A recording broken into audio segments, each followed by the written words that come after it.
حضرت عمر فاروق رضی اللہ عنہ کا واقعہ۔ ابتدائی زندگی۔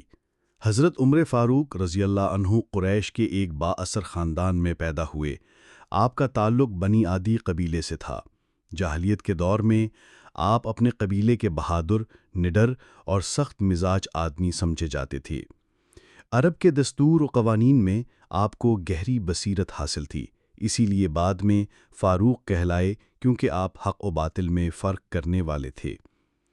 قبول اسلام کا واقعہ۔ ابتدا میں آپ اسلام کے سخت دشمن تھے۔ ایک دن یہ ارادہ کیا کہ محمد صلی اللہ علیہ وسلم کو قتل کر دوں۔ راستے میں کسی نے بتایا کہ تمہاری بہن اور بہنوئی بھی مسلمان ہو چکے ہیں۔ غصے میں ان کے گھر گئے، وہاں قرآن کی تلاوت ہو رہی تھی۔ آپ نے سننا چاہا مگر بہن نے منع کیا۔ غصے میں بہن کو مارا، لیکن جب خون بہنے لگا تو دل نرم ہو گیا۔ بہن نے کہا، یہ اللہ کا کلام ہے، تم پاک ہو جاؤ، پھر سنو۔ آپ نے غسل کیا اور سورہ طٰہٰ کی آیات سنی۔ ان آیات نے دل کو جھنجھوڑ دیا۔ فوراً دل میں ایمان کی روشنی اتر گئی۔ پھر سیدھے دار ارقم پہنچے اور حضور اکرم صلی اللہ علیہ وسلم کے ہاتھ پر اسلام قبول کر لیا۔ اس دن مسلمانوں میں خوشی کی لہر دوڑ گئی، کیونکہ ایک بہت بڑا سہارا مل گیا تھا۔ شجاعت اور بہادری۔ اسلام قبول کرنے کے بعد آپ نے اعلان کیا کہ اب ہم چھپ کر عبادت نہیں کریں گے۔ آپ نے قریش کے سامنے کہا کہ ہم اللہ کے دین کو کھلے عام اختیار کریں گے۔ اسی وجہ سے آپ کو فاروق کہا گیا، یعنی حق و باطل میں فرق کرنے والے۔ خلافت کا آغاز۔ حضرت ابو بکر صدیق رضی اللہ عنہ کی وفات کے بعد 634 میں آپ خلیفہ منتخب ہوئے۔ آپ کی خلافت تقریباً 10 سال 6 ماہ رہی۔ اس دور کو اسلامی تاریخ کا سنہرا دور کہا جاتا ہے۔ فتوحات۔ آپ کے دور میں اسلام کی سلطنت بے حد وسیع ہوئی۔ ایران فتح ہوا، شام، مصر، فلسطین، بیت المقدس اور عراق اسلامی ریاست میں شامل ہوئے۔ روم اور فارس کی عظیم سلطنتیں مسلمانوں کے قدموں میں آ گئیں۔ عدل اور انصاف۔ حضرت عمر رضی اللہ عنہ عدل کے پیکر تھے۔ رات کو گشت کرتے اور عوام کے حالات دیکھتے۔ فرمایا کرتے، اگر دریائے فرات کے کنارے ایک کتا بھی پیاسا مر گیا تو عمر سے پوچھا جائے گا۔ ہر فرد کے حقوق کا خیال رکھتے۔ بیت المال کا استعمال صرف عوام کی بھلائی کے لیے ہوتا۔ اہم کارنامے۔ دیوان قائم کیا تاکہ فوج اور ملازمین کو تنخواہیں باقاعدگی سے ملیں۔ عدالت کا نظام بنایا۔ شہر بسائے جیسے کوفہ اور بصرہ۔ جیل کا نظام قائم کیا۔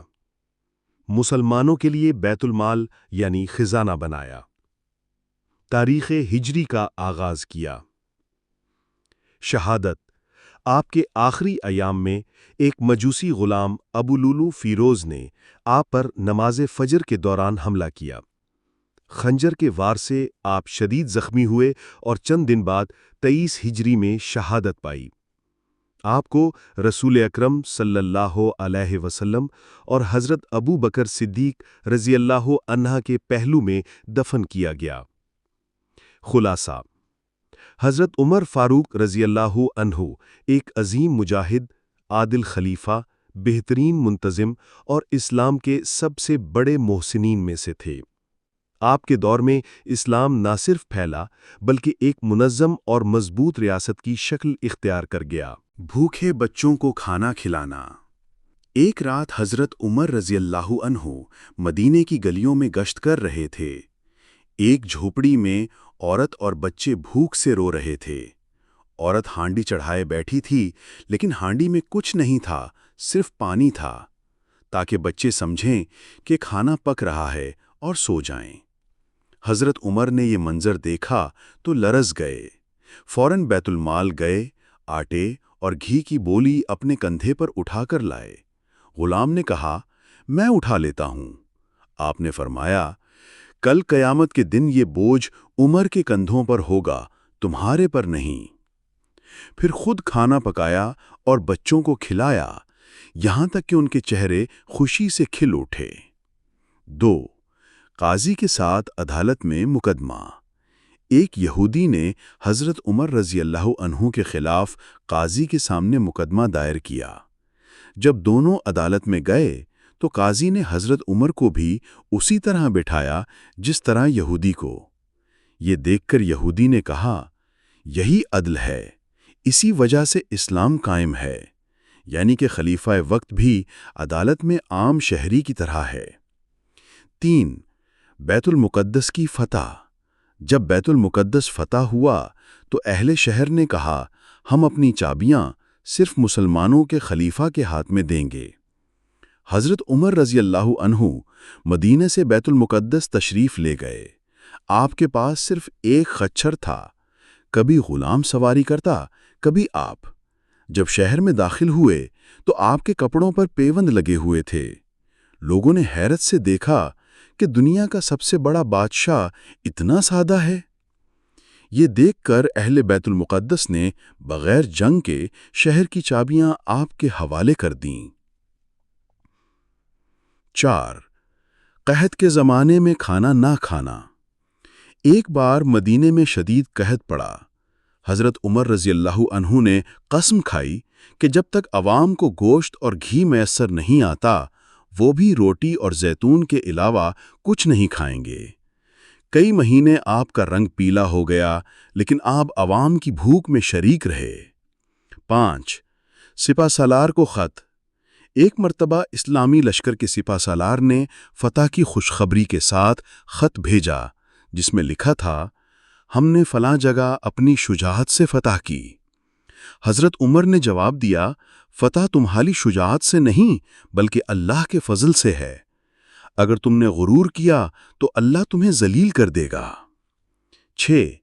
عورت کا مسئلہ اور خلیفہ کا اعتراف۔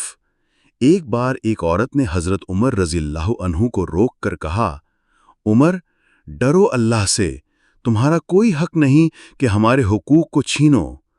لوگوں نے کہا، یہ عورت خلیفہ سے ایسے بات کر رہی ہے؟